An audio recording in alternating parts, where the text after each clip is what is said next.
Beberapa waktu sempat heboh sebuah video yang memperlihatkan Stefan William sedang bersama seorang wanita. Menanggapi video tersebut banyak menjadi perbincangan publik.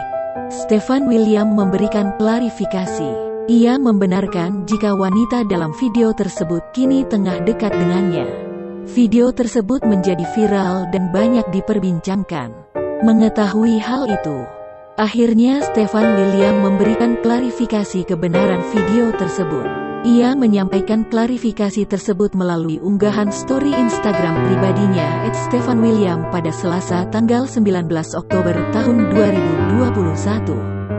Stefan mengatakan, wanita dalam video tersebut yakni orang yang kini tengah dekat dengannya. Namun ia menegaskan, jika penyebab perceraiannya dengan Celine Evangelista bukan karena orang ketiga. Stefan menyebut urusan masa lalunya sudah selesai.